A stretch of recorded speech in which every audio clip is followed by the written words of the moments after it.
Right, welcome back to another game of the Game of Dice Baseball. My name is Brian Hafferkamp, and I am the designer and creator of the Game of Dice Baseball. Not the actual game, but the Game of Dice Baseball. And in this game, we're going to feature sort of the second half of this two-game series between the 1970 Braves and Giants. This is the setup I'm going with here. I got my pre-filled roster scorecard. This comes from digidugout.com. I also am going to utilize my sort of a little prototype kind of thing that I created just to keep my teams set and easy to kind of get in and out of. So I have my bench and my bullpen already set up for this game. So I've limited myself to just those players. Some of it is players who actually got into the game. Just want to make sure that they are the ones that are available, and then some others, just to give me a little bit of variety to choose from. I'm not beholden to who got into the game or anything like that, but I did want to make sure that those were the players that were on the roster and are available for this game. The starters for this game: Jim Nash for the Braves, 13-9 on the season, 4.07 ERA, 212 in the third innings pitched. Less than 1 home runs per 9, 16% strikeout percentage, and a 10% walk percentage, so a little bit high. So expect some walks there. And going for the Giants is going to be Gaylord Perry, 23-13, 3.20 ERA, 328 and 2/3 innings pitched, 16% K percentage, only a 6% walk percentage. You can see he can go 33 batters before that's his average, is 33 batters, so you could expect complete games. Excuse me, out of Gaylord Perry. Wouldn't be a shock to see him throw 9 innings. And Jim Nash, 7 to 8 innings on average. Okay, I'm not going to go through the lineups. I'll just let those happen as we get through them. The only notable change here is going to be Hank Aaron in the 3 spot, playing right field for the Braves. He came off the bench and hit a huge home run in Game 1 of this series, and eventually San Francisco won in 10 innings, but that home run put the Braves briefly ahead. Have a couple of new things in the that I'm trying out in the rules here too. Excuse me, a couple charts. Most notably, there's an extra base chart here, and that's going to be based off of stolen bases. So I went back and did a little bit of research into the seasons, and I changed the flyout charts here. The question mark should go to the extra base chart. So then you're going to want to roll against these. But basically, there's a correlation between speed and how many stolen bases that someone has. Not a shock to the world. So if you have more than 35 stolen bases, you're a pretty fast guy. And so I actually looked up the speed ratings for the players and compared that against stolen base numbers and stolen base percentages. And there's a pretty strong correlation between stealing. The more bases you steal, the faster you are.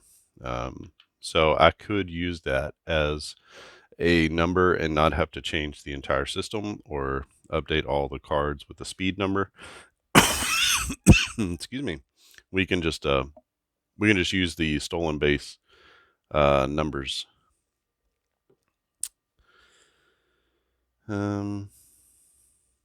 Which I don't have on here.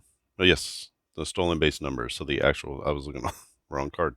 So we can use the actual stolen base number here. So Bobby Bonds obviously is going to be faster than Sonny Jackson.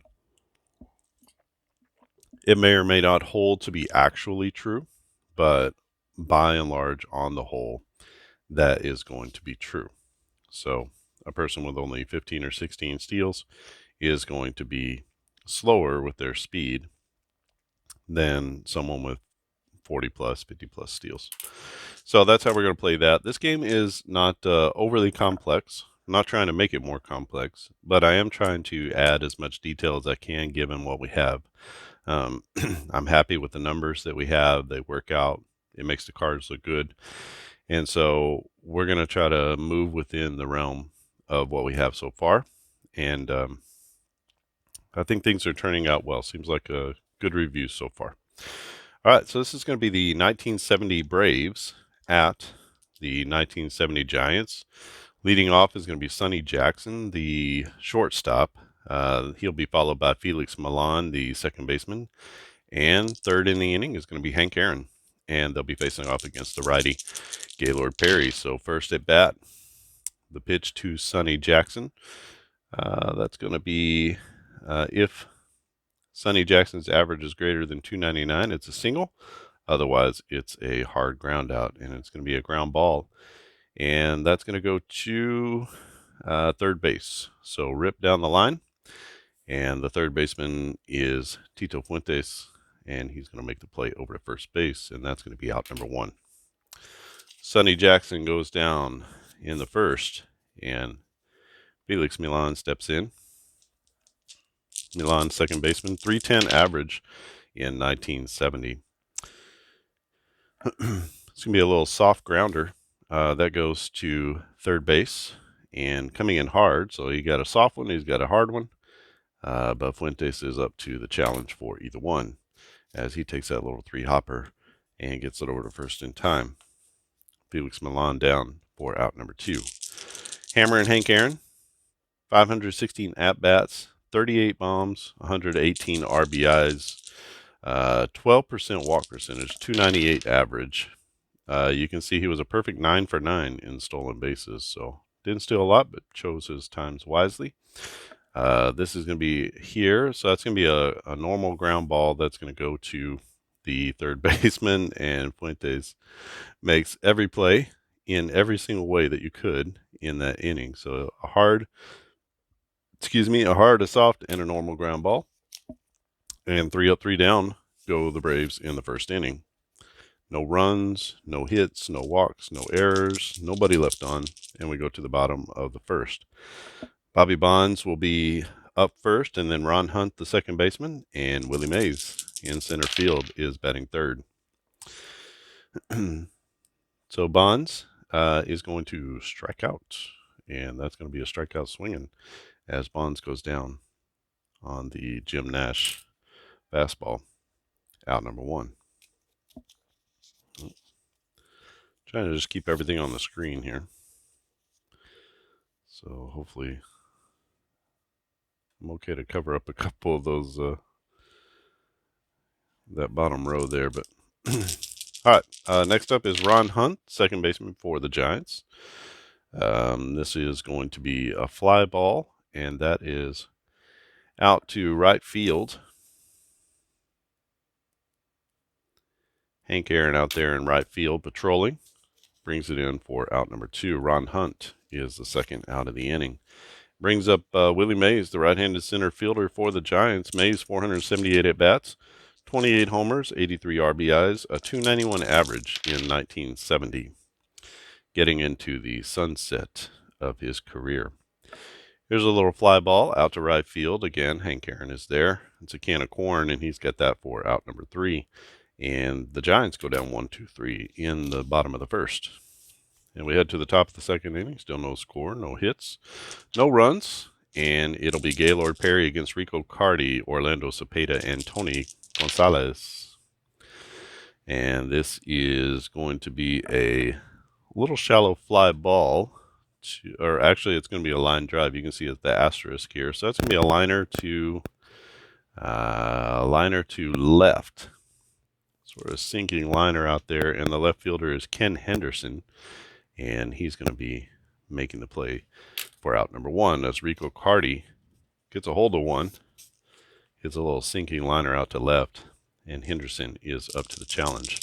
Orlando Cepeda playing first base in this game. Cepeda, 34 home runs, 111 RBIs, a 305 average, but facing off against Gaylord Perry. Here is a ground ball to third base. Fuentes makes the play, and over to first for out number 2. Tony Gonzalez, left-handed center fielder for the Braves. 430 at-bats, 7 home runs, 55 RBIs, a 265 average. Nothing particularly notable, not a high walk percentage. This is going to be a base knock for Tony Gonzalez as he gets on with the first hit of the day for the Braves. Gonzalez standing at first base. Not a good base stealer, 3 out of 8. So we'll keep him there. We'll see if Clete Boyer can knock him in. Boyer up with 2 down and a runner at first base. This is going to be a little soft grounder to second base. The second baseman is Hunt, and he has no issues with picking up and getting it over to first base. McCovey squeezes it for the 3rd out, and that's going to be the 3rd out of the inning as the Braves get no runs on 1 hit. They do leave 1 on base, and we head to the bottom of the 2nd inning. Still no score. Atlanta at San Francisco. This is 1970, May 20th, 1970. Actual game played. It's going to be Nash facing off against Willie McCovey, Ken Henderson, and the catcher Dick Dietz. We got a 3-3 here. We got a home runs per 9. If it's greater than 1, then we got ourselves a Willie McCovey home run. Let's see. It is 0.9, so he keeps it in the park, but that is going to be a double as McCovey wraps one off the wall, and he winds up at second base. So Willie McCovey, standing at second, had a great year, by the way. 289, 39 homers, 126 RBIs, just raking. 1970. Ken Henderson, runner in scoring position. Opportunity to put the Giants ahead. This is going to be if the pitcher's average is less than 241, then it'll be a ground ball. The average is 257, so that's going to be a triple. That's a run-scoring triple for Ken Henderson as the Giants go back-to-back extra bases, and that's going to put them ahead 1-0.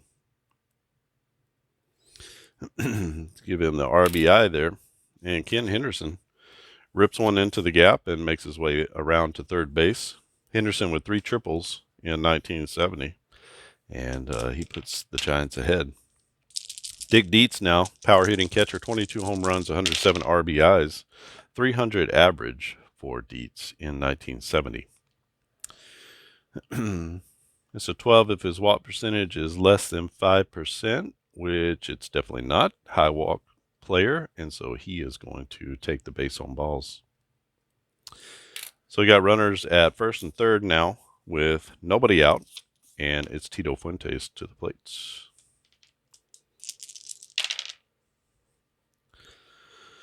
This is going to be a liner on a rare play. So let's check out our rare plays here. Let's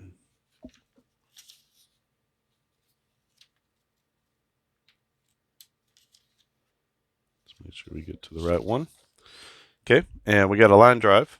And this is going to be actually a pop-up. So we use the short fly balls. So it's going to be a pop-up, a little liner, soft liner to right field. The right fielder and the second baseman collide. Second baseman does make the catch. So that's going to be, we'll call that a P4. And it's going to be out number 1. Right fielder is injured for the rest of the game, and all runners hold. And look at that. So just like that, Hank Aaron is out of the game.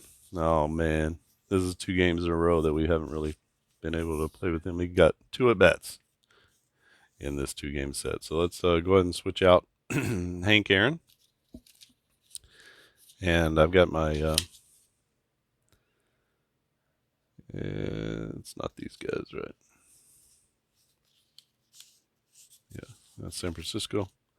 So I've got them separated out here between bullpen and bench, so I can just sort of easily get to them. Just wanted to see how that worked. Let's put in Ralph Garr. Garr is an actual right fielder, so glad to have him. Garr, a solid player, 281 average. Maybe at the beginning of his career, not sure. But was a consistent player for the Braves. And let's go ahead and get him into the lineup. So that's going to be Gar in right field in the second inning. Oh, so just like that. Hank Aaron is out. They do get the out at second base. So Fuentes is down on the little pop-out liner to second base out in short right field. Going down with the injury, just a one-game injury, just out for this game, is going to be Hank Aaron. Again, you could create an injury chart of some sort to see if it was a long-term injury or not. And we don't have any sort of injury ratings for the players or anything like that. It's going to be Hal Lanier. All runners have to hold on that, even though there was an injury on the play. He makes the play. They run into each other, and he checks the runner. So it's going to be one out with runners at the corners, one run already in this one. Kind of a weird play. 46 is going to be a double play, automatic double play. So ground ball normal with an asterisk is going to be a double play. So that's going to be hit to the first baseman, and the first baseman is Cepeda. He turns, he fires to second, and that's going to be a 3-6-3 double play. So they get exactly what the doctor ordered, as Dietz goes down at second base, and the relay back to first gets Lanier for the double play. And the Braves get out of that one, giving up only one run. Let's go ahead and mark that down. And they're down now 1-0 to the Giants. We head to the top of the third. It's going to be Didier, Jim Nash, Didier the catcher, Jim Nash, and then back to the top of the order with Sonny Jackson against Gaylord Perry. Excuse me, Gaylord Perry giving up one hit so far in this game. 23 is going to be a deep fly ball as Didier gets a hold of one. He hits it out to right field, and that's going to be a can of corn in deep right field for the right fielder. Who was that? Bonds. So he's able to race under it and get there at the warning track for the out. That brings up the pitcher, Jim Nash. 24 is going to be a fairly deep fly ball, and this one's hit to center field as he gets a hold of it. But the park is going to hold that one, and that's going to be out number 2.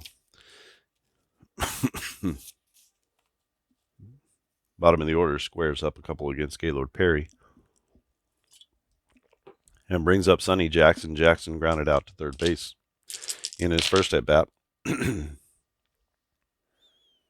34 is going to be a little grounder. That's going to be out to shortstop. And the shortstop is Lanier. He makes the pick and the throw to first in time. And down go the Braves in the third. 1, 2, 3. No runs, no hits, no errors, no walks. Nobody left on for the Braves. Gaylord Perry sort of cruising in this one. He is actually going to stand in at the plate, and it will be Perry, and then back to the order, top of the order with Bonds and Hunt. This one is going to be a foul out, and that foul out is going to go to left field. So Perry hits it down the line and left, and the left fielder is Rico Carty, and he makes the play in foul territory. And that's going to be out number 1. Barry Bonds to the plate. Bonds struck out in his last at bat. This is going to be a little shallow fly ball out to center field. Coming in hard is a center fielder, Tony Gonzalez, and he is going to get there just in time to make the play. That's going to be out number 2 as he gets the speedy Bonds. Ron Hunt, the second baseman. Hunt in 1970, a 281 average, 6 homers, 41 RBIs, hitting out of the 2-hole in this series. And this is going to be a 34. 34 is going to be a low grounder to second base as he hits it the other way. Second baseman Felix Millan, no issues with the ball. And that's going to be a 1, 2, 3 inning for the Braves.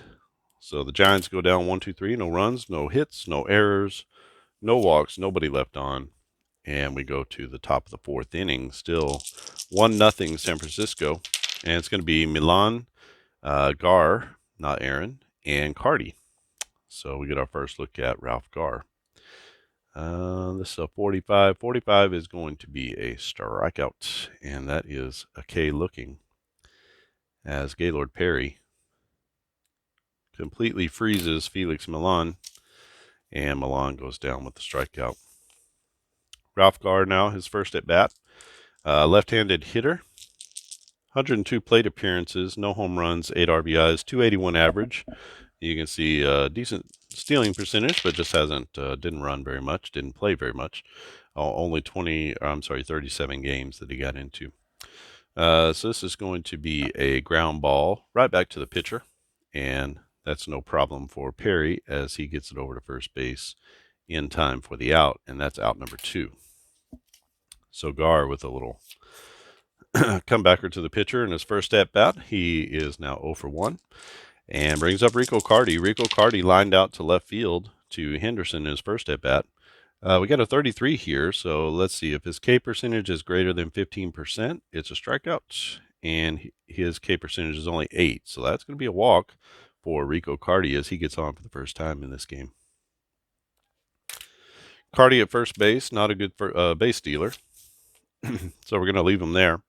And it's going to bring up Orlando Cepeda. Cepeda, 567 at-bats, 34 homers, 111 RBIs, a 305 average. Nice year for Cepeda. This is going to be, if the pitcher's hits are greater than 249, that's a single. His hits are 292, so that's going to be a base knock, a 2-out single for Orlando Cepeda as he hits it to right field, down the right field line. Going to third base with 2 outs is going to be Rico Cardi, and the Braves are in business. They have runners at the corners with 2 down here in the 4th inning. Tony Gonzalez, can he come up with a big hit? They're down 1 run. A 56 is not going to do it. That's a fly ball out to center field, and the center fielder is Willie Mays. He has no issues with that one, and he squeezes it for out number 3, and that's going to end the threat. No runs, 1 hit, 1 walk, 2 left on for the Atlanta Braves in the top of the 4th inning, and they trail the 1970 San Francisco Giants 1-0 as we head to the bottom of the 4th. It's going to be Mays, McCovey, and Henderson, the big boppers for the San Francisco Giants. 13, that's going to be a little grounder, but we got a 10, so we never know what's going to happen on these plays, right? So let's find our chart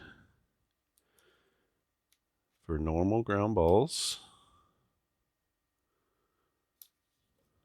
All right, so we got that here, and we got an 8. 8 says a broken bat distracts the second baseman. The ball goes into right field for a single. So Willie Mays gets sawed off, hits one past the second baseman into right field for a base knock, and Willie Mays at first now with nobody out. You know, we got to try to steal with him. He's a 100% stealer, and so we're going to check our 70+% chart for stolen bases. Let's get that up here. And again, you can print out whichever charts that you really want to use in the game. You don't have to use them all. So stealing second base, that's a 9. A 9 is going to be out as Didier, throws out Willie Mays trying to steal second. And that's going to be out number 1. Mays not quite the speed that he used to have. Only 5 for 5. Didn't run a lot. And who would in front of Willie McCovey, except for me. So we got a 12 off of the batter's side. So if his walk percentage is less than 5%, it's a ground out. His walk percentage is 12. His walk percentage is 21. So that's going to be a walk to Willie McCovey. McCovey, 0 stolen bases, 0 attempts. So he's definitely not going anywhere. Brings up Ken Henderson. Henderson is 1 for 1. He had a triple in his last at bat. 45 is going to be a little can of corn To left field, the left fielder is Rico Carty, and he's going to make the play in left for out number 2. Let's see what our runner advancement says. So this is sort of new, and so I'll just show you. All right. So I revamped the fly ball runner advancement. Hopefully you can see on here pretty well.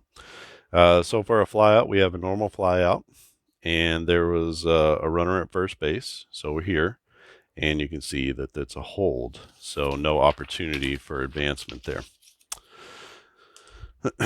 So 2 down and a runner at first base. It's going to be Dick Dietz to the plate.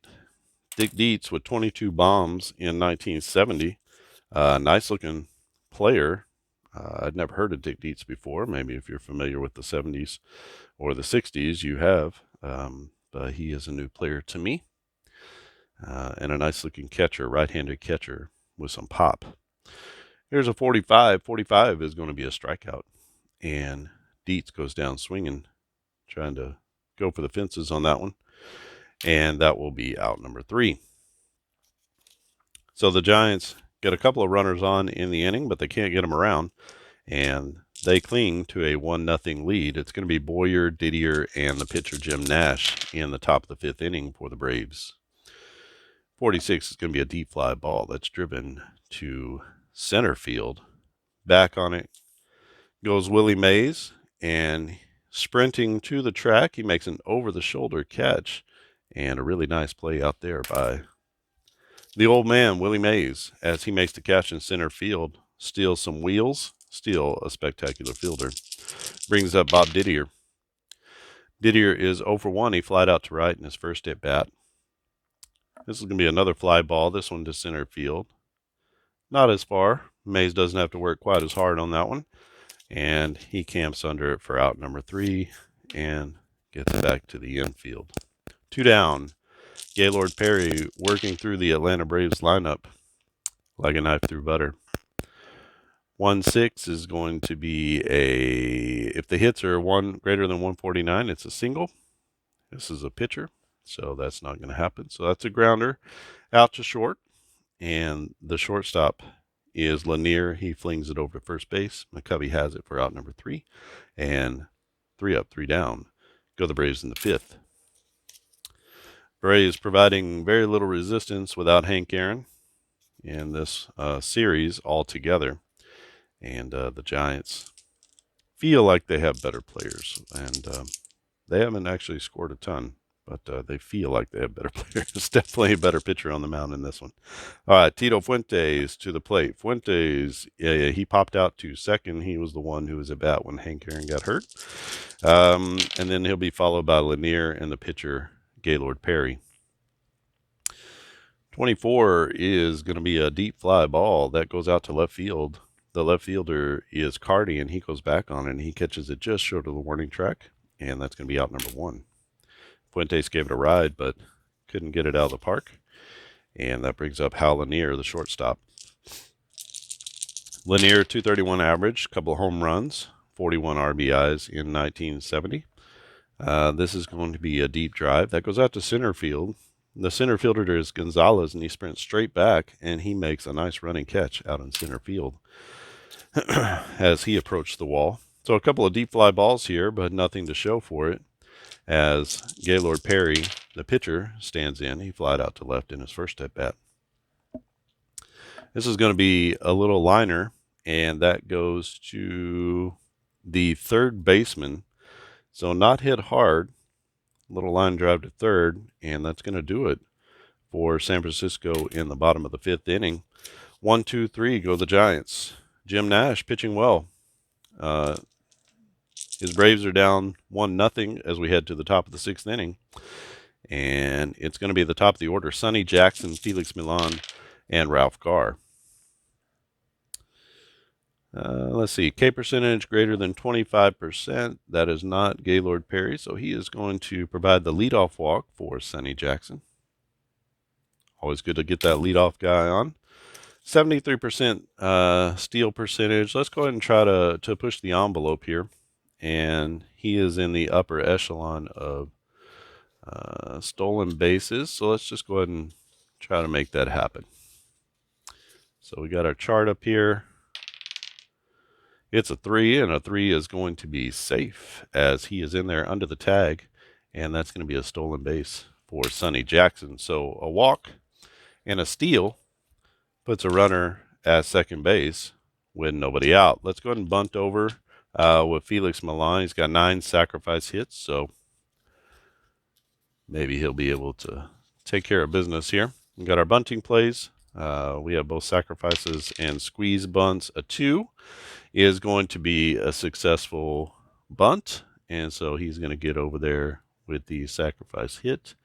And let's go ahead and say, let's say it's to the third baseman. So a little bunt down the third baseline, 5-3 on the put out, and that's going to be a nice sacrifice for Felix Millan as he sets the Braves up with a golden opportunity. Runner at third base and only 1 out. Ralph Garr to the plate. He'll be followed by Rico Carty and Cepeda if they can get him to the plate. Stop moving my things around here. All right, Gaylord Perry in a bit of a bind here. Let's see what happens.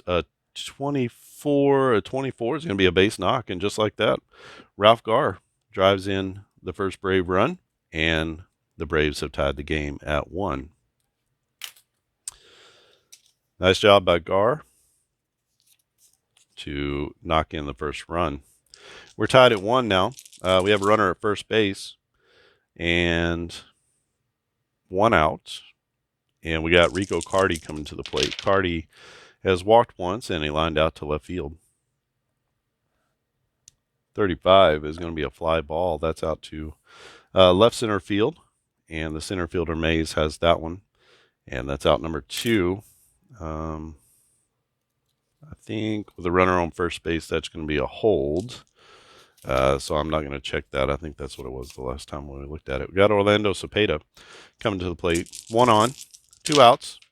A tie ball game in the top of the 6th inning. Facing off against Gaylord Perry. He is 1 for 2 on the day. 23 is going to be a deep fly ball. He gets a hold of it.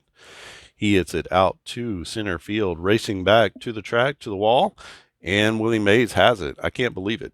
He made the catch out in center field, and that saves a run as Orlando Cepeda give it a big ride, and Willie Mays out in center field tracks it down for out number 3. But the Braves do get 1, and that's going to tie the ball game at 1 as we head to the bottom of the 6th inning.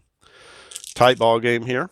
Jim Nash against Gaylord Perry. Nash is going to be facing off against the top of the order, Bobby Bonds, Ron Hunt, and the man who just made the game-saving play, Willie Mays. 22 is going to be either a double or a single. 22 doubles are greater than 29, and they are. It's 36, so that's going to be a 2-bagger for Bobby Bonds as he stands at second base. The Braves do not have great options, so I'm not going to the bullpen too early. They have one good bullpen guy, and that's it. So Jim Nash, you're going to have to get yourself out here. 16 is if the hits are greater than 149, that's going to be a single. His hits are only 103, so that's going to be a ground ball to second base. And I think that's going to move the runner 4-3. So that's going to be out number 1. And on the fielder's choice, Bonds is going to get to third. So a nice piece of hitting by Ron Hunt to get the runner over to third base. And let's see if Willie Mays can drive him in. Tie ball game, bottom of the 6th inning. Willie Mays to the plates. Mays is 1 for 2. He had a single and a caught stealing in his last at bat.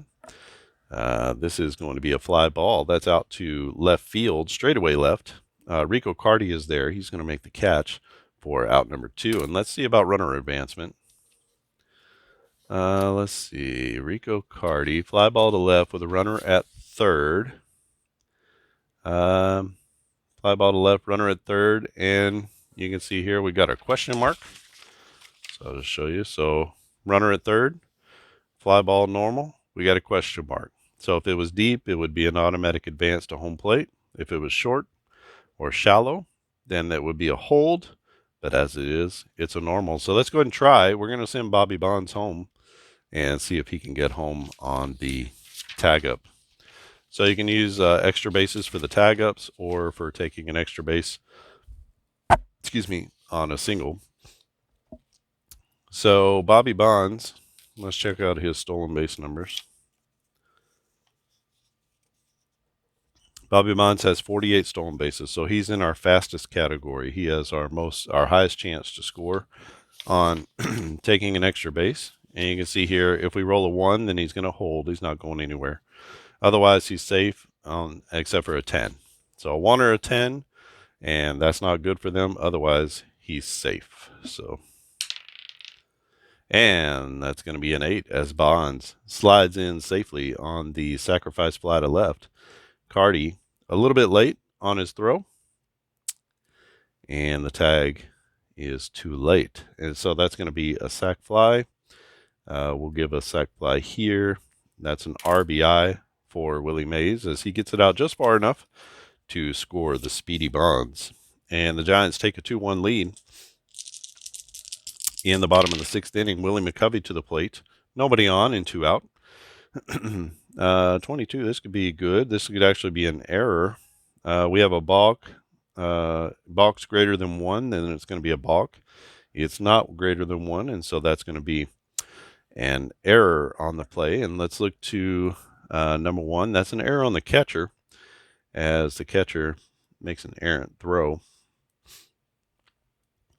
No advancement on the play, so he's going to be at first base, is Willie McCovey. He's been on base 3 times in this game. He is over 1 for 2.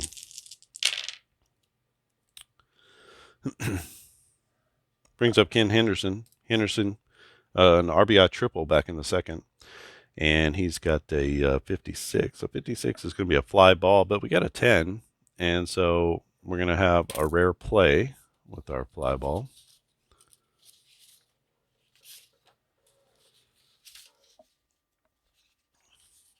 So let's see what happened on the play. Fly ball normal. We got another 10. Let's go to the back page. Hit to the left center field gap. The left fielder makes the catch, but he crashes into the center fielder. The out is recorded. The center fielder is injured for the rest of the game and must be replaced. So some freaky plays as now the left fielder, or the center fielder, Gonzalez, goes down, and the Braves are dropping like flies in this one. Gonzalez was set to hit leading off the next inning, and he is going to have to sit. We have one more outfielder, I believe. We got Mike Lum, and we are going to put him into the game. I don't know if he can play center field or not, but we're going to insert him in as a center fielder. Center fielder in the bottom of the 6th inning, right? Okay. And he's going to have to come in like that. Gar came in here. So, alrighty. So that's a weird play. Makes the out. That's going to be the 3rd out of the inning, and that's going to get the Braves out as the who made the play on that? I think the left fielder made the catch, right? Can't remember what I just said. So I said the left fielder makes the catch. So that's Rico Carty out there. Carty comes away from it unscathed, and he's going to remain in the game, but they have to take out the center fielder, Gonzalez.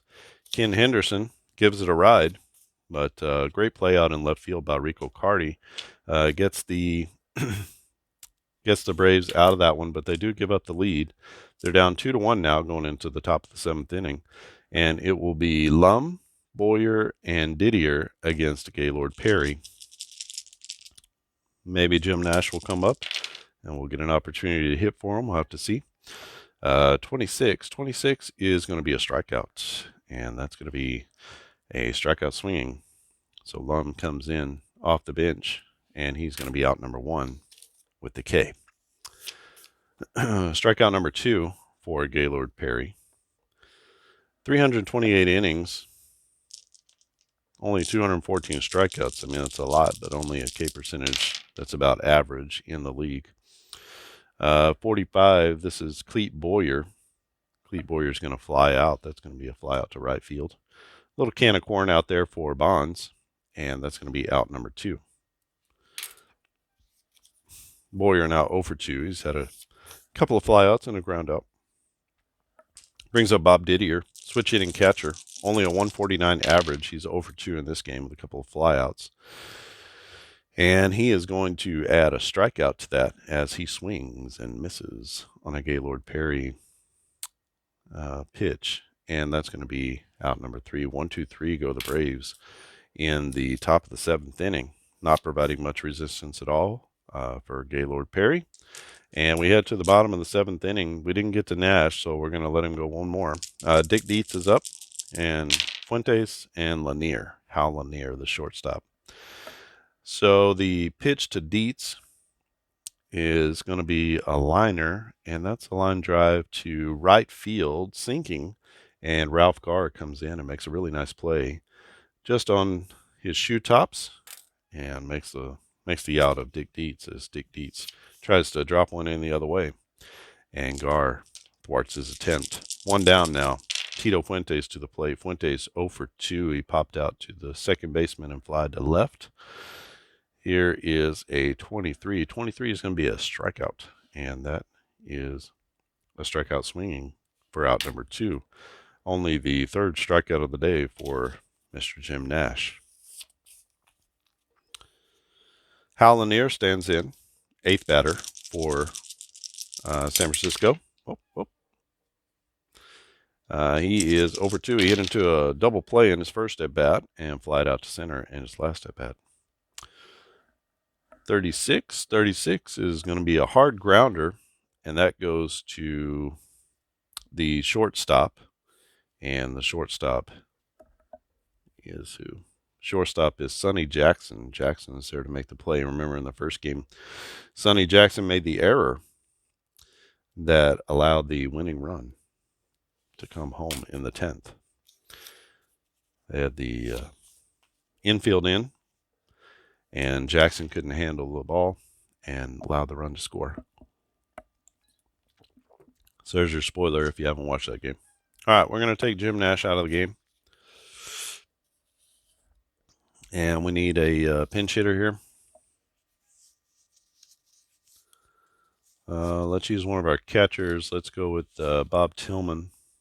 I think Tillman actually got into the game as a pinch hitter. So let's go with Tillman. And he'll come in for Nash.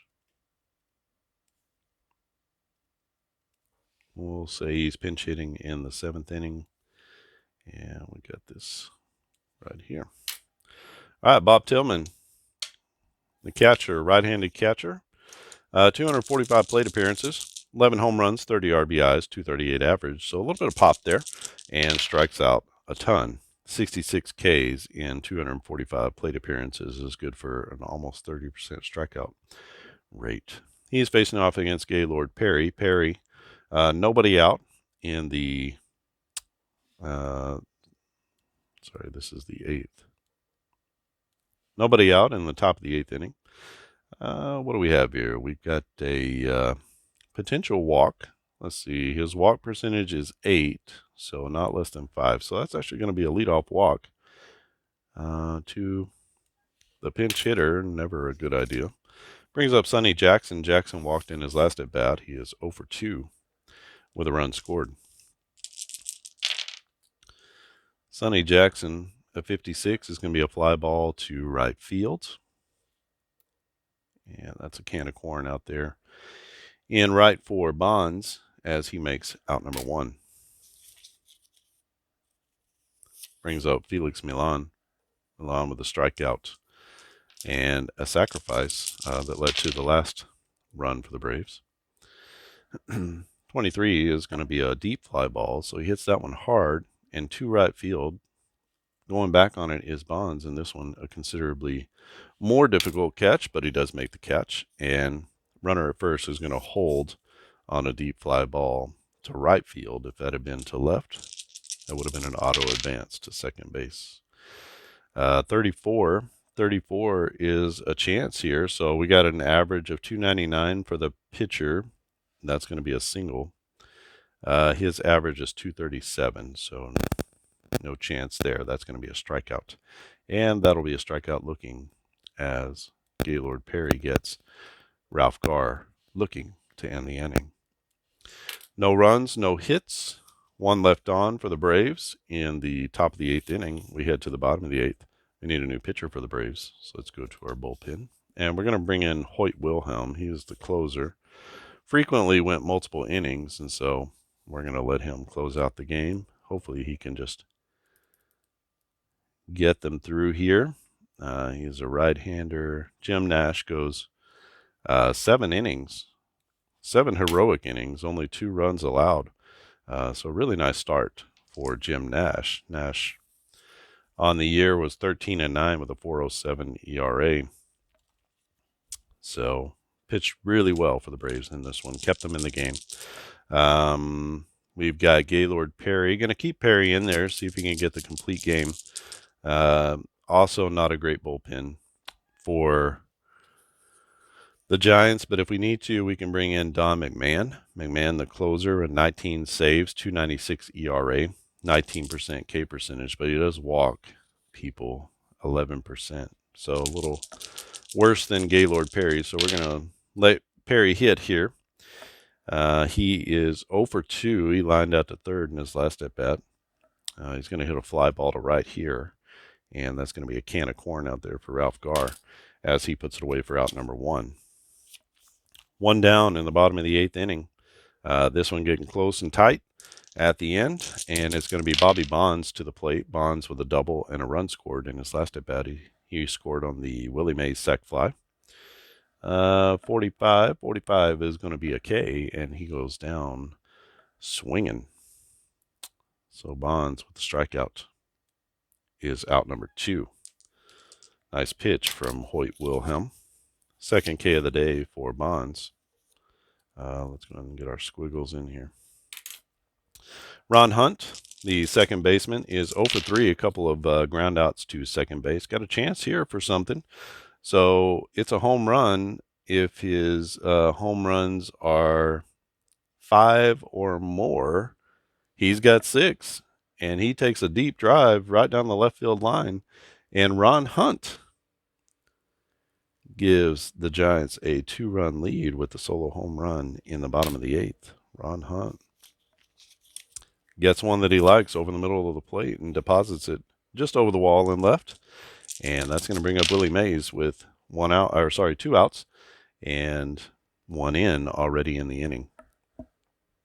36, that's going to be grounded hard to the shortstop, and the shortstop is Sonny Jackson. He's able to make the play, and he gets Willie Mays by a step, and the Giants put 1 on the board in the bottom of the 8th inning. Gives them a little bit more cushion for Gaylord Perry to go out and finish this one off. Perry 8 innings so far, only 1 run given up, and he'll be facing off against Rico Carty, Orlando Cepeda, and Mike Lum. So opportunity here for the Braves. Let's see if they can take advantage. 33, if his home runs per 9 are greater than 1, that's a bomb. His home runs per 9 are 0.7, so that is not true. So that's going to be a 2-bagger, though, for Rico Carty as he deposits one over the right fielder's head. Going back on it was Bobby Bonds, but there was no chance for that as it one hops the wall, and Carty is going to be at second base. Tying run comes to the plate in the form of Orlando Cepeda. Cepeda is 1 for 3. He had a single back in the 4th inning. There's a 15. If his K percentage, Perry's K percentage is not greater than 25%, so it's going to be a walk instead, and just like that, 2 runners are on, and 1 pop of the bat puts them ahead. So we're going to take Perry out here, and we're going to bring in Don McMahon. Perry might be out of gas, and so let's say he goes 8 innings. He hasn't given up any, he hasn't had any outs yet. And McMahon, not Jim McMahon, but Don McMahon, closer, Had 19 saves in 1970 for the Giants, and he's going to come into this one trying to save it. We've got runners at first and second, nobody out, and Mike Lum, the backup left fielder, is in the game, and here's a chance. Here's an opportunity. We got a whip of less than one. His whip is 122, so that's not true. So that's going to be a base knock, and that's going to load the bases. Let's see, Rico Carty. Is he very fast? He got one stolen base, so he is not very fast. We're not going to send him. And we got bases loaded. Bases loaded and nobody out. Let's go and play the infield in on this one. I'll get my chart ready here, just in case there's a ground ball. So the way we're going to play the infield in is we're going to just roll normally, and I'm going to use the infield in chart, which we have here. So you can see we have some plays here. So bases loaded, nobody out. This is what we're going to use if there's a ground ball. If there's a fly ball, we'll look at our runner advancement chart, and we'll see how that works out. And it could be a strikeout, it could be a walk, it could be anything here. So let's see. It's not Mike Lum anymore. It's going to be Clete Boyer, former Yankee, and 475 at bats, 246 average, 16 home runs though. He's got a little pop in his bat, and we'll see what happens here. A 14 is going to be a fly ball, and that goes out to right field, not deep. And so let's check our runner advancement. We're not going to need our chart there for the infield in because it was a fly ball. So he gets it up in the air, and bases loaded. So that's going to be a question mark on a normal fly ball. So we can use our chart here. Stolen bases less than 5. He has a 1, 2, 3, only a 40% chance of making it safely. He has a 30% chance of getting thrown out. I think we got to roll the dice here. We got to send him home. So this is Rico Carty. Where's our guy? Rico Carty, 1 stolen base. And I'll show you the chart. The chart is here, so there's an opportunity that he might have to hold. He's in this last column here. Stolen bases less than 5, so not a fast runner. But he's got a 40% chance of being safe, and that's really sort of in your meat and potatoes middle. And then on the outlier here, you got a chance of being thrown out. Got 1 out. There's an opportunity here of totally blowing up and destroying this, or an opportunity to be right back in the game. It's a 3. A 3 is going to be a hold, and so all of that drama for nothing. As Carty holds at second base, and 1 out in the inning, base is still loaded, and we are going to play the infield back on this one. Just wanted to play the infield in, maybe trying to steal that out and cut the runner at home.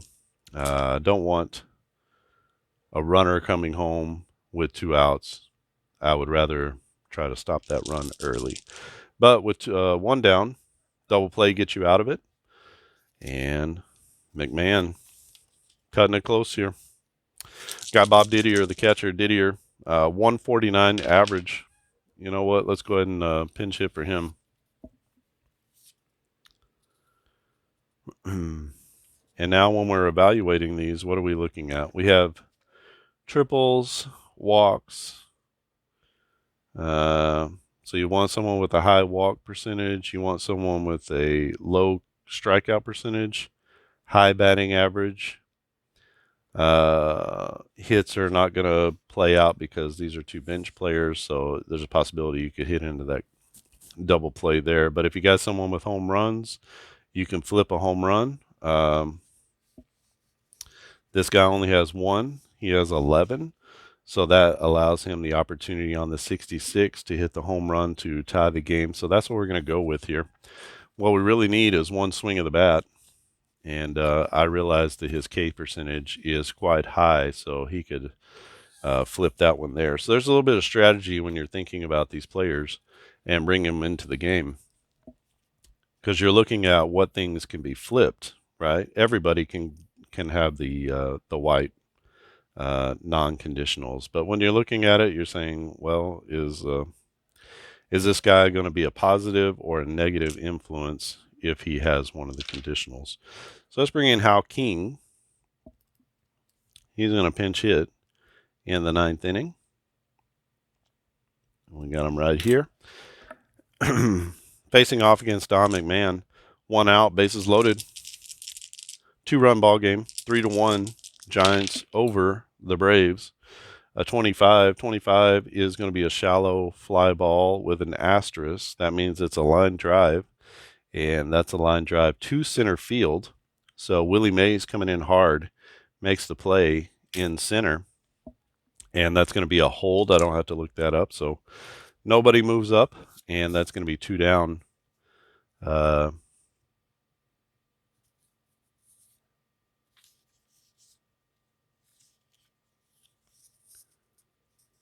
Oh, this was our Tillman was our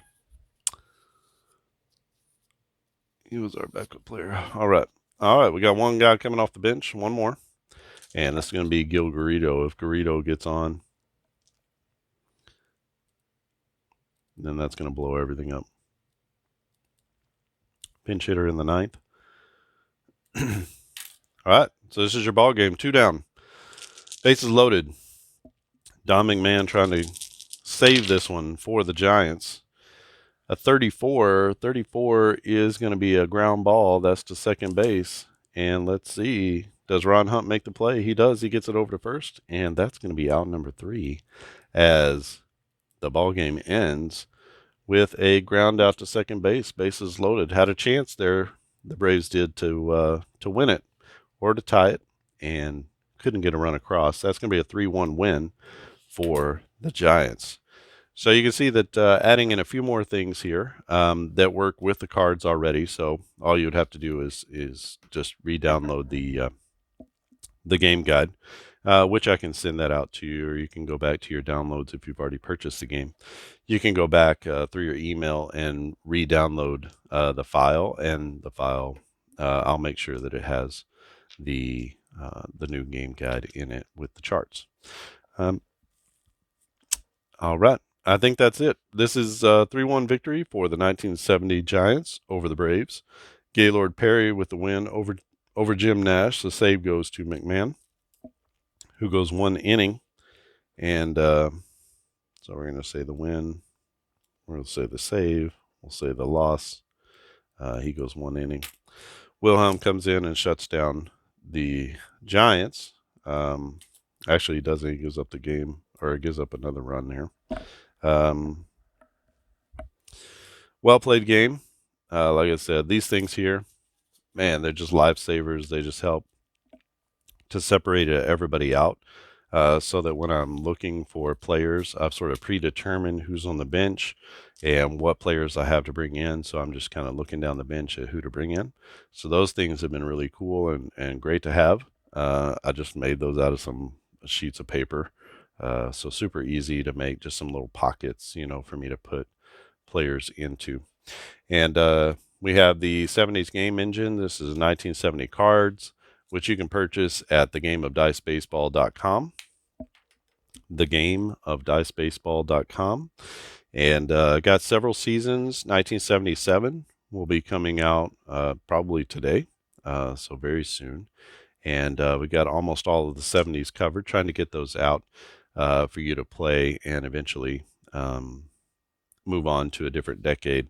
I have to revamp the game engine for a different decade and just sort of lay things out a little bit differently and see what sorts of averages and things like that need to be figured in as far as hits and amount of doubles and stuff like that. So it'll be a little bit different for each decade, and actually, when other decades come out, you can play the 70s teams with those decades. So that's one of the features of On Base Baseball that I've released with the decade roster sheets, is you can play across different decades, modern players in the 40s with like 40 style baseball. So kind of interesting and cool to see how those top players who had very similar seasons compared to one another as far as how many home runs they on average they hit, or how many times they strike out, or etc. If you have any questions or comments about the game, please leave them down in the comments section below. If you haven't subscribed, click on the subscribe button. And if you click the little bell icon, you'll be notified whenever I post new videos. I'll try to be good about posting new videos of this game. I think it's a very cool game. I think a lot of people are going to really like it. I've gotten good feedback so far from those who have purchased some of the early seasons that I released, 79, 72, 75, and a lot of good ideas coming back from the community, but mostly people just enjoying the game, the flow, the quickness, the fact that all of the stats are on the player cards. I think you're going to learn a lot about these players, especially if you're playing seasons where you weren't born, or 1970 I was not in existence yet, and so this is all brand new to me to be able to see. This was why I wanted to play it, was because of Hank Aaron and Willie Mays, and so seeing them not in their primes, but toward the end of their careers, but just being able to play with these players on the tabletop. Willie Mays wound up, was he 1 for 4? He had a sacrifice fly, so he had an RBI. Aaron, of course, 0 for 1. He had a ground ball to third base and then promptly got hurt. He was not in game 1 because he had a day off, I guess, or he wasn't in the lineup. And so didn't get to see much of Henry Aaron, but he did come off the bench in game 1 and hit a go-ahead home run in like the 6th or the 7th inning, something like that, and gave the Braves a temporary lead, which they could not hold. And in this one, they also were in the game, but just fell a little bit short. So the Giants take this series 2-0, and it was a 2-game set pretty early in the season, May of 1970, and this has given us a couple of good games. But I think you can get a good feel for the game of dice baseball and just how it plays. It feels like a good, real baseball game. Some interesting plays happen. We had a couple of injuries, and had to sub in a couple of different players, which freakishly does happen, and they would just be out for the game. And then if you were continuing your season, you would just insert them into the lineup if they were in the lineup the next day. Again, you can create a chart if you want to for that. I don't have a chart. Maybe I can do that for long-term injuries and things like that if you're playing a full season replay. All right. I think that's it. Again, you can go to thegameofdicebaseball.com. thegameofdicebaseball.com. If you have any questions or comments, you can that you don't want to leave in the comment section here, you can email me at thegameofdicebaseball@gmail.com, and I will get back to you as quickly as I can. So if you have a question or want to share something that you can't share in the comment section here, then that would be great. If you want to know how to support the game, you don't want to purchase it, but you like it, just give this video a thumbs up. It's that easy. You don't have to subscribe if you don't want, but giving it a thumbs up helps it to be seen by YouTube, and it marks it as quality content that people like, and so they're going to show it to more and more people. So that will actually help the name of this game spread. And share on social media, share this video, share the website, and just say this is a great game. Check it out. And that is one of the ways that this sort of thing can grow. So feel free to do that. Would love to do that. I'm very thankful for everyone who's supported the game so far. It's only been out for a couple of weeks, and we already are up to 5 or 6 seasons. So, getting some seasons out there. These are a lot quicker to do than other seasons for other games that I have. So that was a part of what I wanted to do, and so it's actually working out well. So look for that 1977 season coming out soon, and I think that's it from here. Thanks for watching, and I'll see you again next time.